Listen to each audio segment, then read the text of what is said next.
오늘 말씀의 제목은 지극히 높으신 하나님이라는 제목으로 말씀의 은혜를 나누겠습니다. 지극히 높으신 하나님. 제가 설교를 처음 할 때 생각이 났습니다. 설교를 처음 할 때 전도사 시절보다도 이전에 주일학교 설교를 갑자기 전도사님이 시키는 겁니다. 저는 그때 고등학생이었는데 주일학교 설교를 하라는 겁니다. 여러분 올라가서 무슨 설교를 하면 좋을까요? 뭐 예수님 잘 믿으면 된다 이런 얘기를 하면 되잖아요. 그런데 제 마음에 이런 생각이 있었습니다. 나도 우리 전도사님처럼, 나도 우리 목사님처럼 설교를 멋들어지게 잘하고 싶다, 그런 생각이 들었어요. 그래서 맨날 며칠을 연습을 했어요. 종이에 그거를 써가지고선 그거를 다 외우느라고 뭐 금방 외웠어요. 그리고 그거를 유창하게 할 수 있었어요. 문제는 뭐였을까요? 내용이었습니다. 내용이 문제였던 거죠. 내용은 그런 것이었습니다. 하나님 잘 믿으면 열심히 살아라, 뭐 이런 내용을 준비를 했습니다. 그랬는데 그 말씀을 가지고 강단에 서니까 하나도 생각이 안 나는 거예요. 외운 게 생각이 하나도 안 나는 거예요. 그때 무슨 마음이 들었냐면, 그냥 내려갈까? 아니 그냥 뭐 생각나는 거 아무 말이나 하고 갈까? 아니면은 뭐 어디 뭐 성경이라도 그냥 읽으면서 그냥 뭐 이렇게 대충 아무 말이나 할까? 이런 마음이 들었습니다. 근데 그때 갑자기 성경 구절 하나가 머릿속에 휙 지나갔습니다. 성경 구절이 하나가 뭐였었냐면, 성령께서 할 말을 입에 넣어주신다, 이 말씀이 갑자기 생각이 났어요. 그리고 무슨 말을 했나 모르지만 설교를 끝내고 내려왔습니다. 그 경험은요, 지금까지 제 삶에 계속 되고 있는 것 같습니다. 저는 지금도 강단에서 말씀을 전하려고 하면 굉장히 떨리고 힘듭니다. 뭐 여러분들 보시기에 어떻게 보일지 모르겠지만 저는 굉장히 두렵고 떨리는 마음으로 이 자리에 서 있습니다. 근데 그것은 강단에 설 때뿐만 아니라 제가 어떠한 일을 맞닥뜨릴 때마다 겪는 경험입니다. 그러니까는 꼭 설교를 하는 일 말고요, 나가서 어떤 사람을 만난다거나 혹은 어떤 사건을 마주친다거나 혹은 어떤 일 앞에 이렇게 내가 당한다거나 하는 그 상황이 되면은 그 순간에 제 마음에는 그때의 경험이 오버랩 되면서 그런 생각이 듭니다. 어떻게 해야 하지? 무슨 말을 해야 하지? 어떻게 이 상황을 부딪히고 맞서면 될까? 아니면 이 일을 어떻게 해결하면 될까에 대한 두려움이 엄습하게 됩니다. 그때마다 하나님께서 저에게 힘을 주시는 말씀이 있습니다. 바로 그것은 성령께서 할 말을 입에 넣어주신다는 말이에요. 그래서 저에게는 큰 위로가 되고 힘이 됩니다. 여러분은 어떻게 이런 상황들을 잘 부딪히고 계십니까? 때로는 우리가 능히 이길 수 있고, 아이 그까짓 거 별거 아니야, 이럴 때는 자신감 있어서 하지만 우리에게 자신감 있는 일이 얼마나 있습니까? 대부분의 일들은 나의 한계점과 나의 능력치를 넘어서는 일일 겁니다. 이 일 앞에서 우리들은 어떻게 해야 할까 하는 두려움이 앞서고, 이 상황 앞에서 우리는 어떻게 해야 되는지 방법도 모르고 대처할 수 있는 힘과 능력도 없음을 철저히 깨닫게 됩니다. 이럴 때 하나님께서는 오늘 우리에게 힘을 주실 뿐만 아니라 용기를 주시고 우리가 나아가야 될 방향과 길을 가르쳐 주신다는 것입니다. 사랑하는 성도 여러분, 인생에 있어서 이러한 위기를 맞을 때 우리들은 어떠한 길을 선택하고 어떻게 행해야 되는지 성경으로부터 배우지 않으면 우리는 우리 앞에 당면하는 여러 가지 문제들 앞에서 늘 어려움 당할 수밖에 없고, 우리 앞에 당하는 문제들 앞에서 늘 실망하고 좌절할 수밖에 없는 것입니다. 오늘 여러분은 어떻게 이 문제들을 해결해 나가고 계십니까? 아브라함에게도 그런 문제가 닥쳤습니다. 자기와 함께 했고 자기의 신앙의 여정에 늘 같이 따라왔던 롯이라고 하는 형제가 있었습니다. 조카였지만 그는 자기와 함께하는 자였습니다. 그리고 자기의 옆에서 늘 모든 걸 도와주고 함께하던 형제였습니다. 그런데 이 롯이 떠나가 버리고 말았습니다. 근데 그 롯이 오늘 말씀을 보니까 사로잡혀 갔다는 것입니다. 13절에 그 얘기가 나오거든요. 우리 한번 보겠습니다. 12절 13절에 보면은 이런 얘기가 나옵니다. 소돔에 거주하는 아브라함의 조카 롯도 사로잡고 그 재물까지 노략하여 갔더라. 도망간 자가 와서 히브리 사람 아브라함에게 알리니 그때 아브라함이 아모리 족속 마므레의 상수리 숲을 근처에 거주하였더라.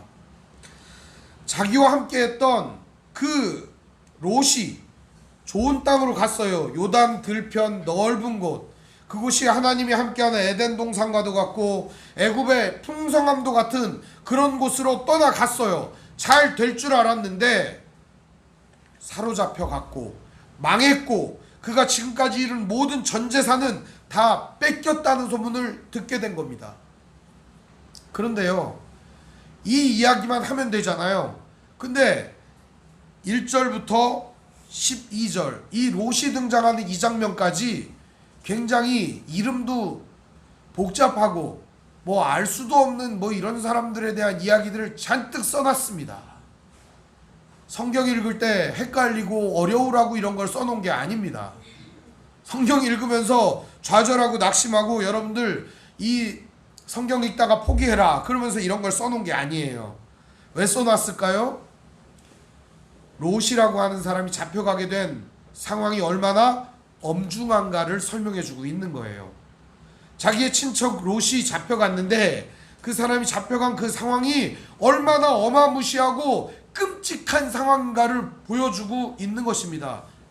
이거는요, 저 아프가니스탄에 목을 자르는 사람들 있잖아요. 그 사람들에게 포로로 내 가족이 잡혀갔다, 그런 상황은 똑같은 거예요. 혹은 소말리아 해적한테 붙잡혀가지고 몸값을 요구당하고 있다, 이런 거하고 똑같은 거예요. 근데 이 상황이 어떤 상황이냐, 그런 해적이나 아프가니스탄 정도가 아니라 이 중동 지역 전체를 주름잡는 그돌라 오멜이라고 하는 사람, 그 사람의 수하에 모든 나라와 민족과 모든 사람이 다 들어가게 되었다 하는 얘기입니다. 성경은 그 배경을 1절부터 설명을 하는데 요약을 하자면 이렇습니다. 그돌라 오멜 엘람이라고 하는 왕인데, 그돌라 오멜이라고 하는 자가 메소포타미아 지역의 왕이었습니다. 엄청난 사람이죠. 12년 동안 그 모든 전 지역을 통치했습니다. 그리고 거기에 있는 모든 부족 국가들부터 조공을 받았어요. 이 조공을 받으니까 어떻겠습니까? 풍성하게 지내겠죠, 자기는. 그렇지만 이웃 나라들은 어떻게 합니까? 언제까지 이걸 바쳐야 되나? 이거 승질이 나는 겁니다. 그러자 우리 바치지 말까? 그러면서 하는 사람들끼리 어떻게 했느냐? 서로 연합전선을 구축하기 시작했습니다. 그 모인 사람들이 5명의 부족국가의 왕이었던 것입니다. 이 왕들이 모여가지고 그럼 우리 반란을 하자, 그런 마음을 먹었던 겁니다. 우리 1절을 한번 같이 읽어보겠습니다. 14장 1절 같이 읽어보겠습니다. 시작. 당시에 시날왕 아므라벨과 엘라사랑 아리옥과 엘람왕 그돌라 오멜과 고임왕 디다리, 소돔왕 베라와 고모라왕 비르사와 아드마왕 시납과 스보임왕 세메벨과 벨라 곧 소알 왕과 싸우니라. 4절에 보면 그 이유가 나와요. 이들이 12년 동안 그돌라 오멜을 섬기다가 제 13년에 배반한지라. 이게 전쟁의 전체 배경이에요. 결과부터 말씀드릴게요. 이 전쟁은 그돌라 오멜은 4명의 왕과 연합전선을 구축했고, 소돔과 고모라 왕은 5명의 왕이 연합전선을 구축했는데, 그돌라 오멜 연합군이 소돔과 고모라 연합군을 박살을 내버린 거예요. 그것도 지형지물을 이용해가지고 그돌라 오멜을 그 역청구덩이를 유인을 해가지고 빠뜨려가지고 죽이려고 이 소돔과 고모라 왕이 짰습니다. 그랬더니 그돌라 오멜이 머리가 돌대가리가 아니거든요. 12년 동안 지배를 했으니까 엄청나거든요. 뒤로 돌아가지고 옆구리를 친 겁니다. 그돌라 오멜이 오면은 역청구덩이에 빠쳐가지고 죽이려고 작전을 세웠는데, 이 역청이라고 하는 게 뭐냐면 늪지대 같은 건데요. 아스팔트 같은 겁니다. 그러니까 막 끈적끈적한 그런 기름덩어리 같은 거를 역청이라고 말합니다. 송진 막 이렇게 찐덕찐덕한 거라고 생각하면 됩니다.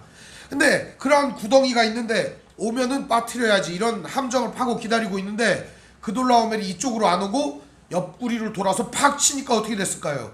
도망을 가다가 역청구덩이에 지들이 빠져버린 겁니다. 완전히 완패를 당한 거죠.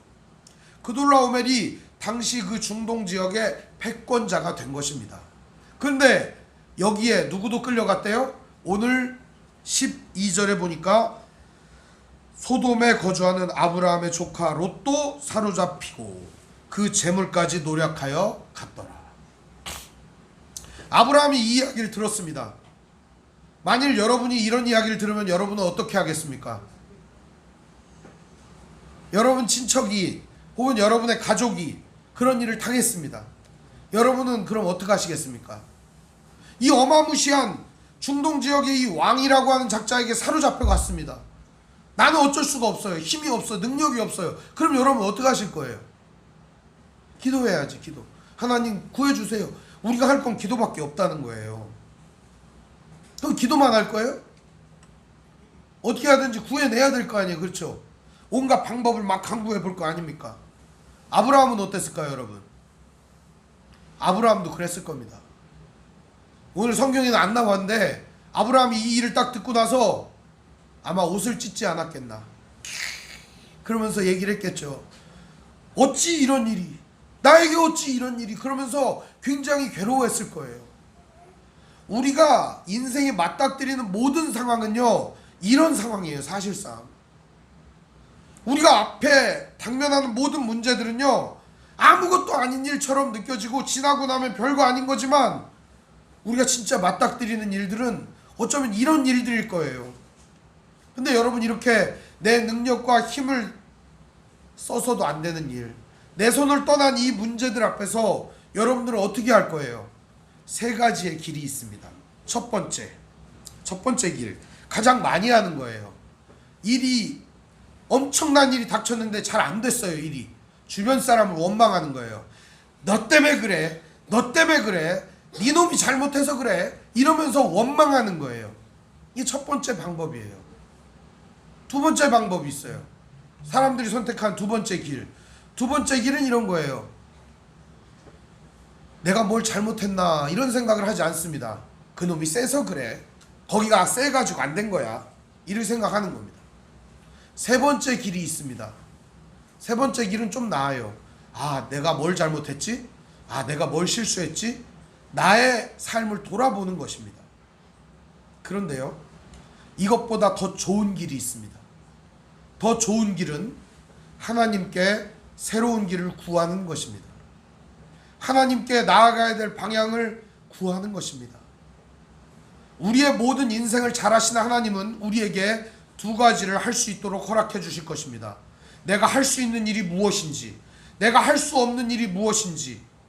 만약에 내가 할 수 있는 일이라면 힘을 다하여, 용기를 다하여 이 일을 감당할 수 있게 해주실 겁니다. 내가 할 수 없는 일이라면 포기하고 그 일을 하나님께 맡기며 나아갈 수 있도록 우리에게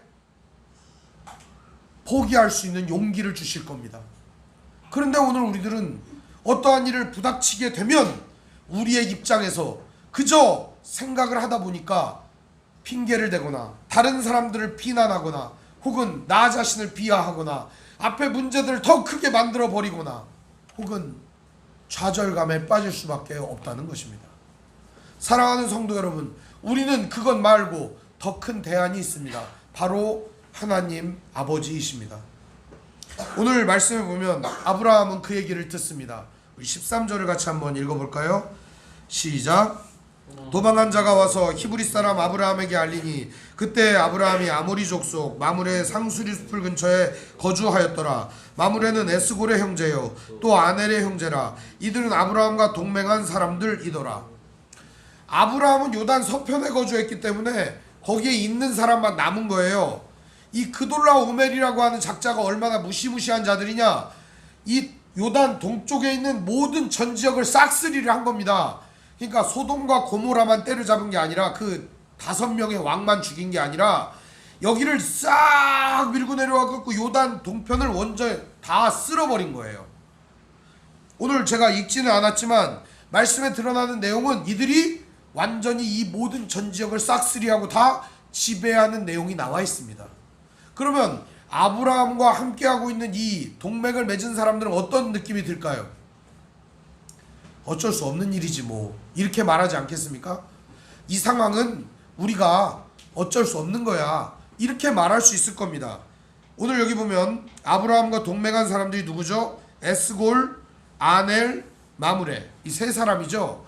이 세 사람은 다 형제고 아브라함과 동맹한 사람들입니다. 이 동맹이라고 하는 말 자체가 무슨 말이냐면 함께 계약을 맺다, 이런 뜻입니다. 이 동맹이라고 하는 말에 주목을 해주시면 좋겠는데, 이 계약이라고 하는 게 어떤 계약이냐, 양이나 소 같은 거 이렇게 짜개입니다. 이렇게 반 짜개예요. 그래갖고 이렇게 딱 놓습니다. 양, 소, 말 이런 걸 반을 짜개서 놓은 다음에 그 사이를 지나갑니다. 서로 너도 지나가고 나도 지나가고 서로 지나갑니다. 그 사이를. 이 무슨 뜻이냐면 우리 둘이 서로 의형제를 맺자. 네가 당하면 내가 너를 도와줄게. 네가 당하면 내가 너를 도와줄게. 대신에 이 약속을 어기면 나 죽을게. 이 짐승처럼 나도 쪼개져서 죽을 거야 하는 그런 언약을 맺는 겁니다. 이걸 동맹관계라고 하는 겁니다. 동맹이라고 하는 건 그러니까 요즘으로 말하면 뭐예요? 혈맹이라고 할 수가 있어요. 혈맹. 피로 맺은 언약이에요. 너는 나고 나는 너다. 내가 너 보호해주고 너는 나를 보호해주고 이런 겁니다. 그건 동맹을 맺은 사람이 세 사람이 있었다는 겁니다. 이 세 사람이 아니라 세 부족이 있었던 거죠. 그러니까 이 세 부족이 동맹을 맺었어요. 근데 여기부터 말씀이 쫙 안 나와요. 14절은요 아브라함이 싸웠다는 얘기만 나와요. 그럼 이 13절과 14절 사이에 어떤 일이 있었기에 이들은 싸우러 나갔을까요? 성경을 읽다 보면 이렇게 말도 안 되는 사건이 그냥 후루룩 정리가 됩니다. 아마도 이들은 얼마나 심각한 논의를 거쳤을까요? 아브라함이 가지고 있는 사람은 318명이었고 마므레, 에스골, 아넬 이 사람들도 군사들이 있었을 거 아닙니까? 군사라기보다는 뭐 사람들이 있었을 거 아닙니까? 이 동맹을 하고 연맹을 해가지고 나아가려면 어떻게 해야 돼? 힘이 있어야 될 거 아니에요? 이들이 나아갔습니다. 그래서 어떻게 됐을까요? 싸우자 그래, 우리 죽자 한번, 그러면서 나갑니다. 14절 아브라함이 그의 조카가 사로잡혔음을 듣고 집에서 길리고 훈련된 자 318명을 거느리고 단까지 쫓아가서 그와 그의 가신들이 나뉘어 밤에 그들을 쳐부수고 다메섹 왼편 호바까지 쫓아가 모든 빼앗겼던 재물과 자기의 조카 롯과 그의 재물과 또 부녀와 친척을 다 찾아왔더라. 아브라함은요 전술 전략에 능한 자였습니다. 선봉에 섰습니다. 마치 명량해전에서 이 12척의 배가 싸웠다고 하지만 12척의 배는요 전진하지 않았어요. 울돌목이라고 하는 이 좁아터진 이 해역에 이순신 장군 홀라 나가서 서 있었던 겁니다. 이 돌격기를 올려도 그들은 따라오지 않았어요. 여차하면 도망가려고. 이순신 장군 혼자서 나가서 싸웁니다. 일본군들이 쳐들어옵니다. 대포로 다 갈겨서 부서뜨리는 겁니다. 혼자서 2시간을 싸웠다라고 기록이 나옵니다. 혼자서. 그러자 승리가 눈앞에 있는 것 같으니까 그때서야 11척이 몰려와서 함께 싸웠다는 겁니다. 이순신 장군은 무슨 생각으로 싸웠을까요? 아마도 여기서 죽어야겠다 이런 생각으로 싸우지 않았을까요? 아브라함도 마찬가지였습니다. 아브라함도 그래 내가 여기서 죽자 그러면서 달려 들어갔던 겁니다. 그런데 아브라함은 머리가 좋았던 것 같아요.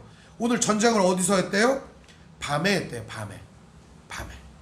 밤에 전쟁을 한 거예요. 그러니까 밤에 전쟁을 하니까 어떻게 했을까요? 습격을 하고 술에 취해가지고 승리에 취해있던 그돌라오멜과 4명의 연합군을 한 방에 쓸어버렸던 것입니다. 이들은 한밤중에 누가 우리를 쳐들어오랴, 우리가 이 중동 지역의 왕이야 하고 있을 때 싹 덮쳐가지고 한 방에 그들을 이겨버렸던 것입니다.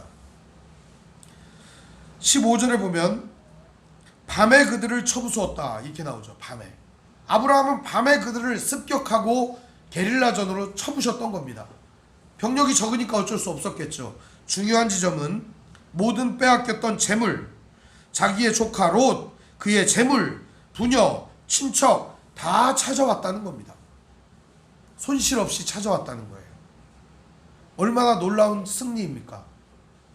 여러분들은 어떻습니까? 여러분들도 이런 큰 승리를 거두었어요. 그럼 어떻습니까? 기분이 좋죠? 혹시 여러분 전교 1등 해보신 분 계십니까? 전교 1등 우리 교회에 한 명 있는 것 같아요. 누군지는 이따 갈 때 물어보십시오. 전교 1등 하면 기분이 얼마나 좋습니까? 그냥 한 번도 해본 적이 없어요. 제가 전교 1등, 전교 꼴찌는 그것도 못 해봤네. 그 둘 중에 하나는 해봤어야 됐는데 어쨌든 전교 1등 얼마나 대단합니까? 전국 1등은 어떻습니까? 전국 1등. 전국 1등 해본 분도 계시지 않을까요? 내가 이 분야에선 전국 1등이야. 그죠?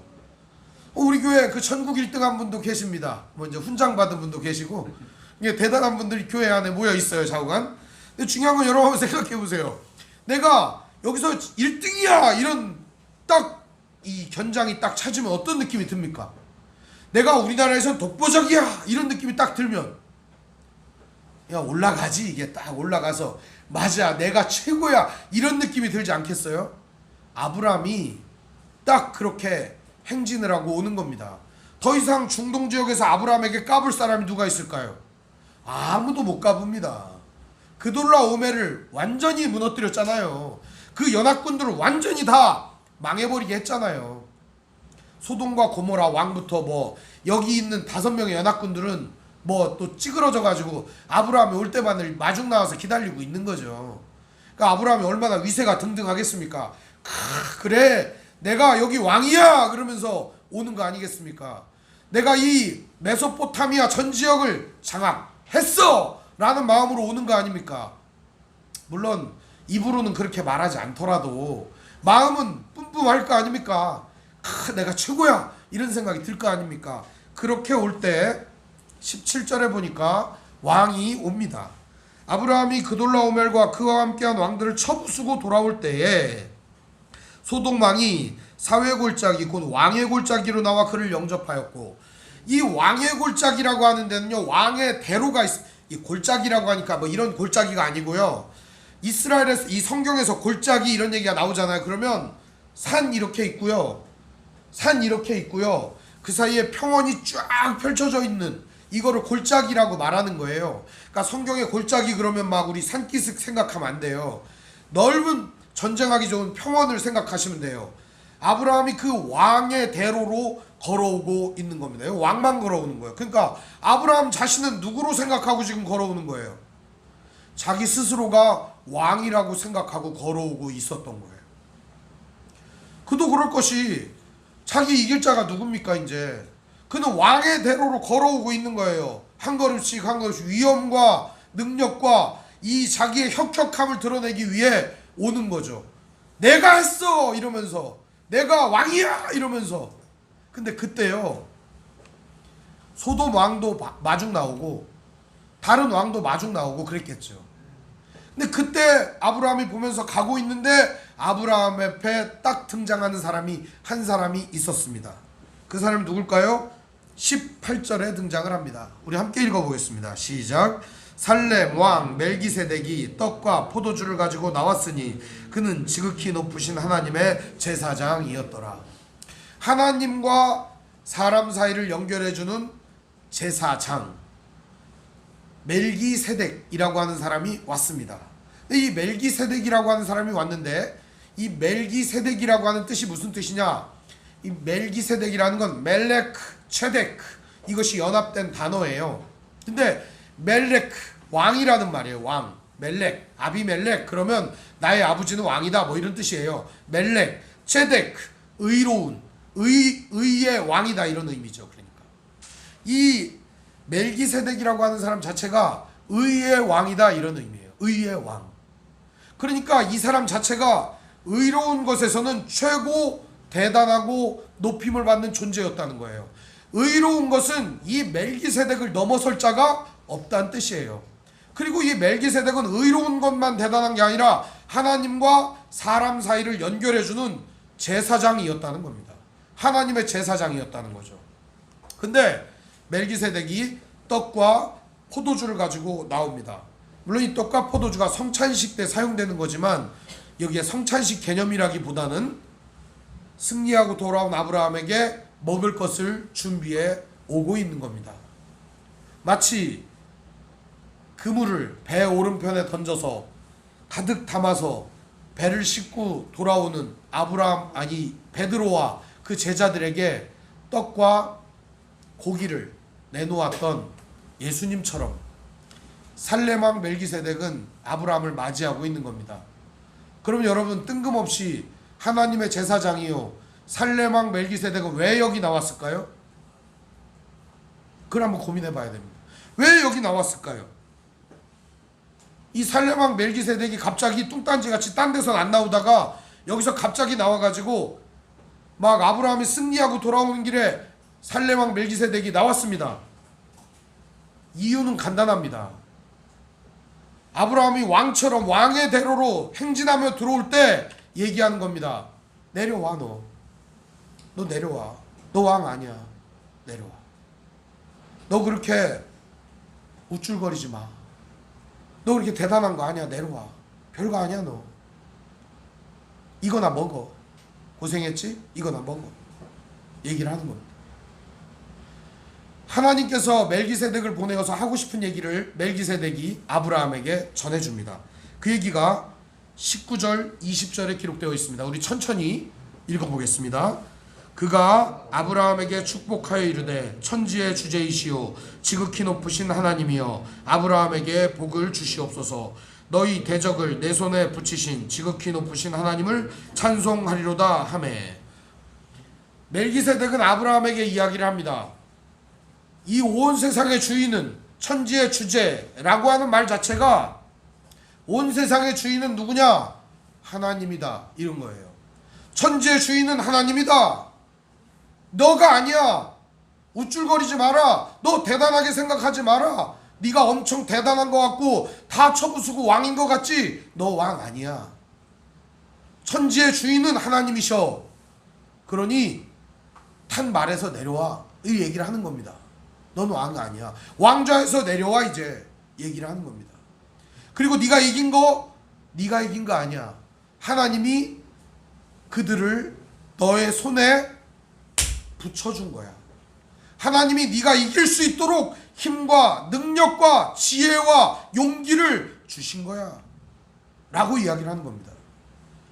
오늘 멜기세덱은 아브라함에 나타나 아브라함이 교만해지고 그돌라오멜처럼 변하고 소돔 왕처럼 변할 것을 염려하여 살렘왕 멜기세덱을 보낸 겁니다. 야, 빨리 가라.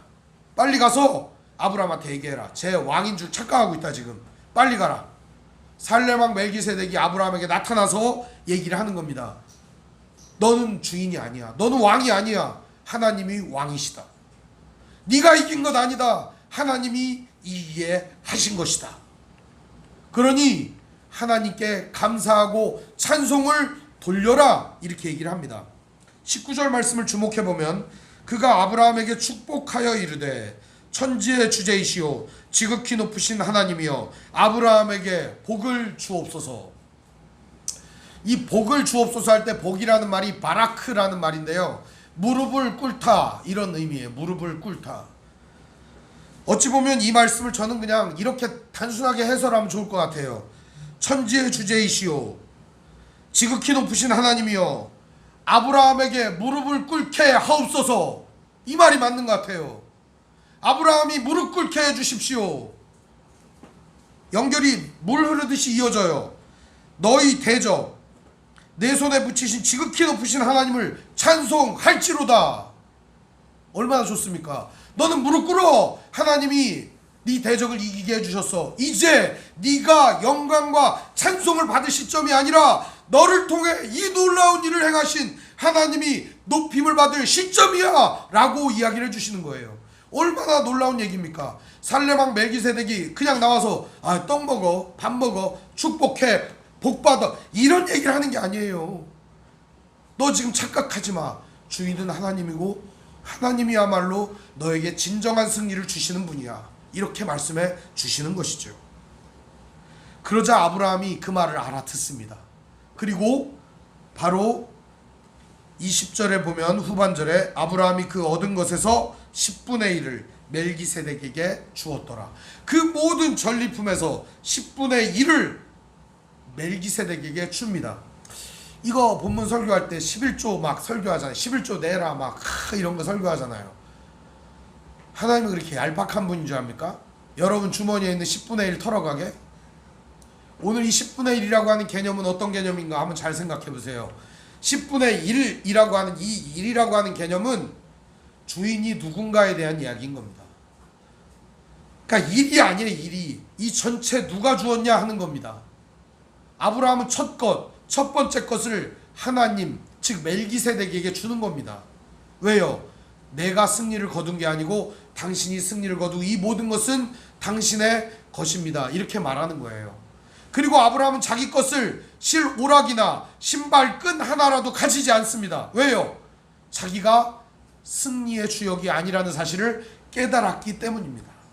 자기가 이 모든 것의 원인이 아니라는 사실을 알게 되었던 것이죠.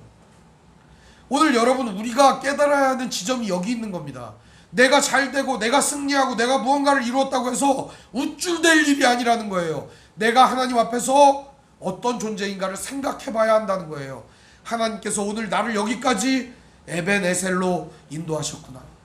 오늘도 나와 함께 하시는 그 하나님 임마누엘 하나님을 기대하는 겁니다. 그리고 우리 앞날을 예비하시는 여호와 이레의 하나님을 우리가 기대하며 나아가는 것입니다.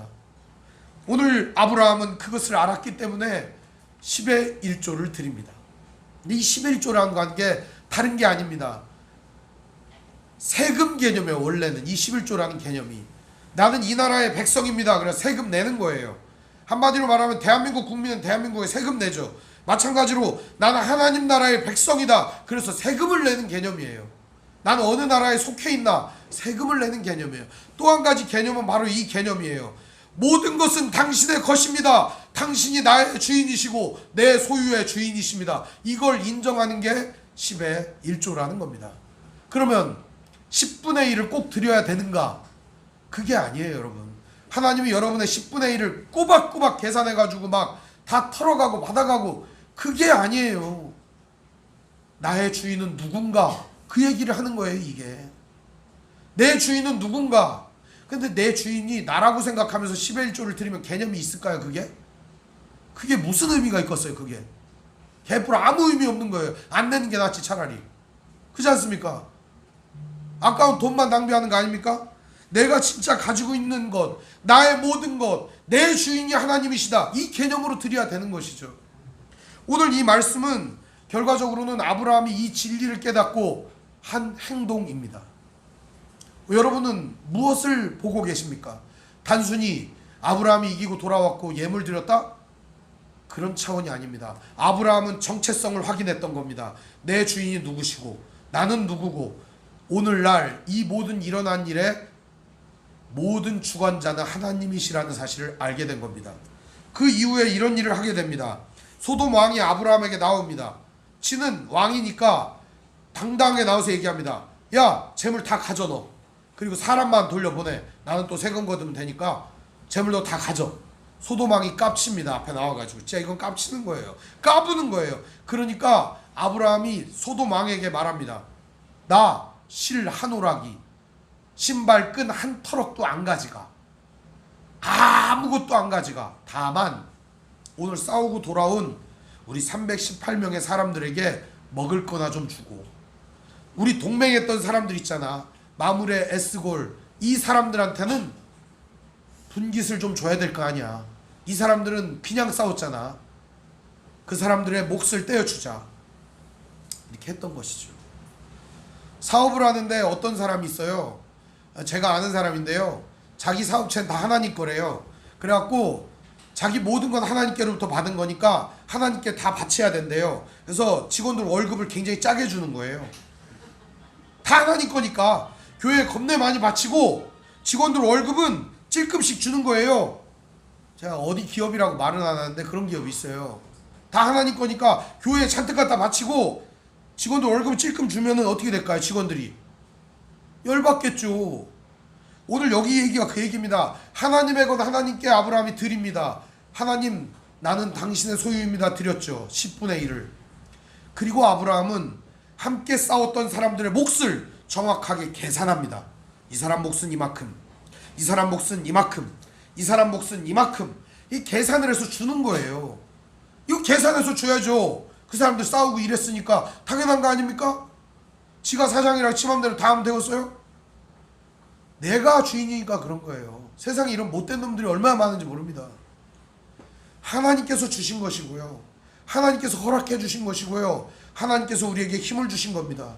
오늘 우리가 나아가야 될 방향성은 분명한 겁니다. 오늘도 부족하고 연약한 우리 앞에 매일 큰 문제들이 일어나요. 매일 우리 앞에 어려운 일들이 일어나요. 그때 우리가 하나님 도와주십시오. 하나님 당신이 주인이시잖아요. 갈 길을 열어주십시오. 이 기도하는 거예요. 이 겸손함으로 나아갈 때 우리가 진정으로 승리할 수 있는 것입니다. 우리가 이 모든 문제들 앞에서 어떻게 다 이겨내겠어요? 내게 무슨 능력이 있다고? 저는 매일 일어나서 하루를 살 때마다 제 능력이 얼마나 부족한지, 얼마나 제가 연약한 인간인지를 확실히 깨닫습니다. 그때 하나님께 기도하게 됩니다. 주님, 오늘 하루를 책임져 주십시오. 여러분, 우리가 주님 앞에 나아가야 될 건 바로 그 전능하신 하나님을 의지하며 나아가야 된다는 거예요. 오늘 말씀의 제목처럼 지극히 높으신 그 하나님, 그 하나님이 나의 아버지시라는 사실을 믿고 오늘도 담대히 나아가는 것입니다. 이것이 신앙입니다, 여러분. 나의 대단함을 믿고 나의 위대함을 드러내려고 하는 게 신앙이 아니에요. 하나님의 지극히 높으심과 위대하심을 믿고 이 작은 능력과 힘을 가지고 나아가는 것입니다. 정의와 공의를 행하며 하나님의 사랑을 전하며 하나님의 선하고 아름다우심을 나의 인생을 통해 나타내는 것, 그것이 진정한 우리 삶의 목적임을 믿으시기를 바랍니다. 결론의 말씀을 드립니다. 지극히 높으신 하나님이 오늘 이 모든 일을 이루셨고 모든 일을 인도하셨고 모든 일을 주관하셨다는 사실입니다. 사랑하는 성도 여러분, 오늘 여러분들에게도 이러한 믿음과 승리가 있기를 주님의 이름으로 축원드립니다. 기도하겠습니다. 사랑과 은혜가 풍성하신 아버지 하나님, 연약한 우리들을 오늘도 붙잡아 주시옵소서.